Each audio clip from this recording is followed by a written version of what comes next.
Mr. Muhammad Isa Carlos De Leon, Prefect of Discipline, Mrs. Bai Tapa, noble teachers, faculty and staff of IPSJ, guests, parents, fellow graduates, and friends.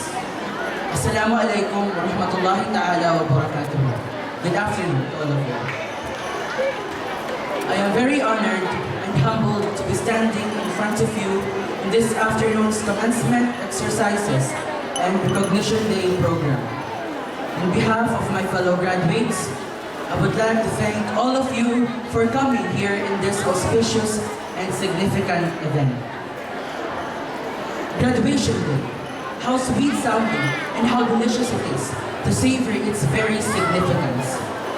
But sweeter are the memories as we look back across the years that have passed. Graduation is a time in our lives wherein we reflect back on where we started, how we moved on to the various stages of learning, where we are now, where we went wrong, and what we needed to be to achieve success. It is also the time that we, graduates, gather one last time before we choose our own path and discover more and exciting adventures in our endless search for knowledge. I will never forget my first day of school. I still remember what my teacher told me. If you cannot speak in English or Filipino, then you are not allowed to enter in my class. Yes, at that time, my mother tongue was the Arabic language, and I could hardly understand and speak in English or Filipino. It took me almost 2 months before I could catch up with my classmates. Someone even told her mother that her even classmate, referring to me, has learned how to speak in English. She was shocked when she learned that I'm a pure-blooded Filipino. Who can ever forget those days when we were struggling to write our names, learning our ABCs, to count, subtract, and later on multiply and divide? All of these were dreadful and formidable to our young minds then. As new chapters of our lives opened, we moved on to a more conglomerate level. We encountered more complicated math problems, more fascinating wonders of science, and more difficult word vocabularies. At this stage, we were excited and eager to feed our thirsty minds. Friendship at this time bloomed, and we became inseparable. Despite our own flaws and shortcomings, we were always there to support each other in times of trouble. In our journey to achieve our dreams, our teachers were always at our side to guide us. They worked hard just to teach us and give us lectures and advices in life. Those sleepless nights, restless days, and weekends that they spent on completing our grades, marking red inks on our test papers, and revising for our next topics.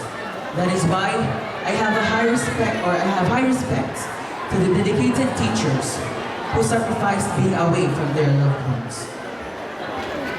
I would like to take this opportunity to thank my teacher in kinder, Mrs. Leonor P. Padua, my grade 1 teachers, Mrs. Michelle B. Cruz, Mrs. Nora C. Santos, Mrs. Evelyn Said, and Mr. Nain Pendalida.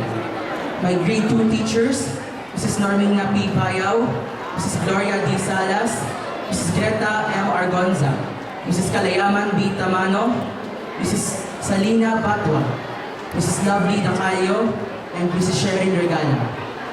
My grade 3 teachers, Mrs. Diamond Matara, Mrs. Karen Makabandin, Mrs. Shirley Abdulsalam, and Mrs. Rania Abdullah. My teachers in grade 4, Mrs. Emma Encontro, Mrs. Flor Saliot, Mrs. Ramla Malang, and Ms. Melanie Palti. My teachers in grade 5, Mrs. Marianne Padulina, Ms. Jenny Humarang, Mrs. Agnes Adlaw, Mrs. Cynthia Almahar Ginagina, and Mrs. Evelyn Dominguez. And my teachers in grade 6, Mrs. Samia Ibrahim, Mrs. Lilibeth Golmatico, Mrs. Marina Libatique, Mrs. Nermila Oyoa, Mrs. Edita Sangalang, and Mr. Almansur Hadisha.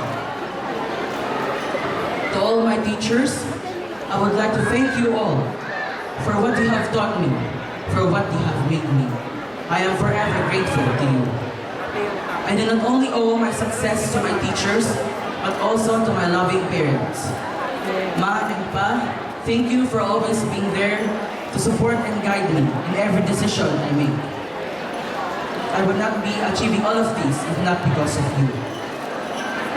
I thank Allah subhanahu wa ta'ala for giving me my parents, Muhammad Andres and Taani Telma. He has blessed me with two of the best and the most wonderful people in the world. To Allah be the glory. I am also proud that I became a part of the International Philippine School in Jeddah. Its objective is to give its pupils and students good quality education, and IPSJ has never failed.